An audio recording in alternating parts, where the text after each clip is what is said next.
Beliau ini lahir 1404, wafatnya 1517, berarti umurnya 93 tahun. Nama lain dari Syekh Siti Jenar yaitu Sunan Jepara, Syekh Siti Jenar, Syekh Lemah Abang, Syekh Siti Brit. Beliau anggota Dewan Majelis Dakwah Wali Songo yang paling alim atau waliul ilmi. Ada yang menyebutnya Hasan Ali. Tadi sudah dikatakan dia adalah penyebar agama Islam khususnya di Kabupaten Jepara. Sebab kematian Syekh Siti Jenar tidak diketahui dengan pasti karena versi berbeda-beda, demikian pula lokasi pemakamannya. Manunggaling kaulang Gusti atau istilahnya wahdatul wujud atau panteisme, sehingga dianggap sesat oleh sebagian. Ada pula yang menganggap sebagai tokoh intelektual, termasuk saya menganggapnya dia adalah tokoh intelektual. Mohon izin. Iya, budayawan Belanda yang telah mendapatkan esensi Islam.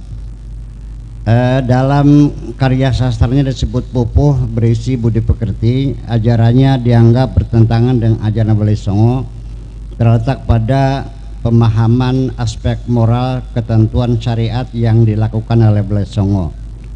Ajaran yang paling kontroversial adalah satu, masalah hidup dan mati, kedua, Tuhan dan kebebasan, dan ketiga, tempat berlakunya syariat. Itu tiga pokok yang menjadi hal yang paling kontroversial dalam sejarah ini. Beliau mengatakan kehidupan di dunia ini disebut sebagai kematian. Sebaliknya apa yang disebut sebagai kematian justru disebut sebagai awal dari kehidupan yang hakiki dan abadi. Ini yang sangat kontroversial sekali. Saya melihat tiga persoalan ini tidak kontroversi. Ini nanti ingin saya jelaskan supaya kasihan juga orang udah mati masa dimusyrik-musyrikan terus. Tetapi saya di sini bukan untuk membela Syekh Siti Jenar dan bukan untuk menyalahkan Syekh Siti Jenar, tapi saya mencoba akan memaparkan kepada kita semuanya bahwa perbedaan itu disebabkan karena sudut pandang yang berbeda. Dan nanti saya tutup sajak saya juga, namanya itu perbedaan sudut pandang. Versi kematian Siti Jenar itu ada 7 versi ya. Satu, dihukum oleh Sultan Demak, algojonya Sunan Kalijaga. Yang kedua, dihukum oleh Sunan Gunung Jati, algojonya Sunan Gunung Jati sendiri. Nggak tahu nih, belum tahu tidak ya. Tiga, dihukum oleh Sunan Giri, algojonya Sunan Gunung Jati. Jadi algojo Sunan Gunung Jati nih. Kemudian yang keempat, dihukum oleh Sunan Giri, keris ditusukkan ke badannya hingga tembus ke punggung. Yang kelima, dihukum oleh Sunan Gunung Jati, algojonya Sunan Kudus. Yang keenam, memilih sendiri kematiannya. Yang ketujuh, ini 2 orang teman penyebar fitnah mengaku sebagai Syekh Siti Jenar. Tadi yang dihukum mati itu sebenarnya bukan dia. Yang dieksekusi bukan Syekh Siti Jenar, tetapi kedua teman itu yang dendam kepada Syekh Siti Jenar tadi. Kemudian juga muncul pertanyaan besar, Syekh Siti Jenar itu memang ada atau tidak sebetulnya tuh? Atau jangan-jangan ini tokoh imajiner aja sebetulnya, seperti yang terjadi pada pribadi perawi hadis, yaitu siapa namanya yang paling banyak hadisnya itu, Abu Hurairah. Nah sekarang dipertanyakan juga Abu Hurairah. Abu Hurairah itu apakah nama orang atau nama institusi sebagai pabrik penghasil hadis? Itu dipertanyakan juga. Saya nggak tahu, nanti kita bicarakan bersama. Untuk kepentingan politik sebetulnya dilakukan tuh, berawal dari perebutan kekuasaan antara sisa-sisa Majapahit non Muslim yang tidak menyingkir ke timur dengan kerajaan Demak, yaitu salah satu cucu Brawijaya V.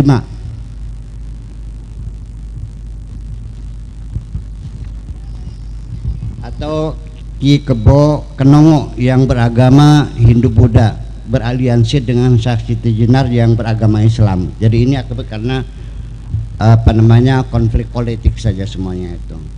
Jadi nanti dalam tokoh-tokoh masyarakat sejarah ini nanti Pak Sastro antropologi budaya, nanti saya dari arkeologi pengetahuan. Masih artefaknya kita buka semuanya bagaimana sebenarnya itu. Nah, nanti dalam diskusi saya membatasi diri tidak kepada persoalan sejarahnya, tapi 3 poin pemikiran yang dianggapnya kontroversi, yaitu kematian, hakikat kematian, kemudian apa tadi, tentang ketuhanan dan kebebasan, dan ketiga letak penerapan syariah. Itu yang kita bahas. Syukur 3 yang selesai, kalau enggak ya nomor 1 saja, nggak ada masalah. Undang lagi. Ya, undang.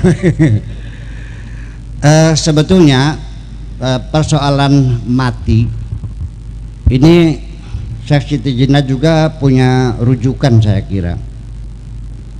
Dalam surat Az-Zumar ayat 30, itu tafsir At-Tabari 30, maksud saya 30 itu langsung aja 29, 30, 31 yang bunyinya Bismillahirrahmanirrahim. Daraballahu mathalan rajulan fihi syuraka mutasyakisuna wa rajulan salaman li rajulin hal yastawiyani mathala alhamdulillah bal aktsaruhum la ya'lamun. Kemudian innaka mayyitun wa innahum mayyitun, kamu mayit dan mereka juga mayit. Ini penjelasannya. Kemudian bal aktsaruhum la ya'lamun, ini oleh At-Tabari. Innaka mayyitun tafsirnya ai innaka an qaribin mayyitun, bahwa engkau itu adalah sebentar lagi akan jadi mayit. Jadi innaka mayyitun maknanya an qaribin mayyitun, sebentar lagi bakal jadi mayit. Ini para mufassir ini memang kelakuannya begini. Ya, digeser. Setiap mufassir selalu ketika menafsirkan Al-Quran selalu dengan digiring kepada streamline ideologinya masing-masing. Makanya saya sering mengatakan, kalau kamu memberikan informasi kepada saya, tolong sifatnya hanya faktual, jangan dianalisa, biar aku yang menganalisa sendiri. Ya, karena bagaimanapun ketika dianalisa terjadi di situ distorsi. Suka atau tidak suka, saya ingin menafsirkan sendiri. Aku juga punya hak untuk menafsirkan.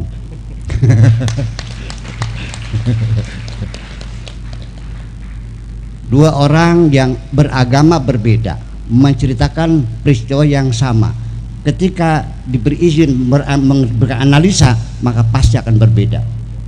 Itu. Jadi ini nanti ada di dalam buku metode interview, itu tentang bagaimana kita memahami mengapa terjadi distorsi dalam penyampaian informasi. Ini bukunya bukan lama banget nih. Dan kemudian ada hal yang paling penting bagi saya, bahwa pada akhirnya mah kematian itu al-mautu la budda, ya, la budda minhu li i'adatil barmajah, bahwa akhirnya mah kematian adalah suatu keharusan dengan tujuan untuk melakukan i'adatul barmajah, reprogramming, atau kalau komputer update, bahwa kematian itu penting dan harus ada. Sesungguhnya kematian itu ada atau tidak ada, wujudnya wujud hakiki atau wujud nisbi. Tetapi ketika Allah mengatakan khalaqal mauta wal hayata, berarti maut adalah sesuatu yang hak ada. Di dalam diri kita sendiri ada kehidupan dan ada kematian. Saya bisa dikatakan mati sekarang karena setiap saat sekitar 18 miliar sel yang rusak dalam tubuh saya dan diganti dengan sel-sel yang baru. Tubuh kita ini kurang lebih 280 miliar sel, dan akibat beraktivitas sel yang mati itu setiap hari sekitar 18 miliar dan digantikan dengan sel yang baru. Dalam surat Yasin dikatakan wa man nu'ammirhu nunakkisu fil khalqi afala taqilun. Jadi barang siapa yang nanti akan dipanjangkan umurnya, maka Allah akan menciptakan sel-sel yang rusak dengan sempurna dengan sel-sel yang baru, sehingga sekalipun usia sudah lanjut tapi masih perkasa dan masih kokoh, umurnya panjang, karena di situ sel yang mati dihidupkan lagi oleh Allah Subhanahu wa taala. Jadi kalau begitu, saya sekarang ini setiap hari 18 miliar sel yang rusak, berarti setiap 3 tahun sekali kita total bahwa jasad kita bukan jasad kita yang dulu lagi. Jadi artinya saya sekarang itu bukan saya dulu. Ini tulang belulang darah semuanya ini yang baru semuanya ini. Tetapi ada yang aneh sekali, setiap sel yang rusak, begitu sel yang baru muncul, itu memori yang ada pada deoksiribonukleik acid itu secara copy paste itu dikirim kepada sel yang baru, dan memori itu tetap abadi. Otak kita tetap seperti dulu dan saraf kita punya memori semuanya. Dan itulah proses kehidupan dalam diri kita, dan itulah proses kematian dalam diri kita. Oleh karena itulah, maka ketika para mufassirin ini ayat-ayat fisika semuanya waktu itu belum didukung dengan ilmu pengetahuan. Zaman dulu, zaman Nabi, jangan beranggapan belum ada pulpen, belum ada tinta, belum ada mesin tik, belum ada HP, belum ada apa-apa. Mereka menafsirkan dengan pengetahuan yang ada pada zaman itu, sehingga terjadilah penafsiran yang berbeda-beda. Ketika Allah mengatakan yulijul laila fin nahar wa yulijun nahar fil lail, itu penafsirannya molak-malik nggak karu-karuan. Karena mereka belum tahu bahwa bumi itu bulat dan berputar. Kenapa bumi itu kenapa yulijul laila fin nahar wa yulijun nahar fil lail? Ya karena bumi ini bulat, karena dia berputar, maka bagian yang menghadap matahari itu disebut siang, yang membelakang disebut malam. Ketika berputar, maka terjadilah yulijul laila fin nahar wa yulijun fil lail. Jadi artinya kita tidak menyalahkan mereka, kita maklumi saja. Yuk kita bikin gerakan baru, menyempurnakan karya-karya orang yang terdahulu. Terima kasih.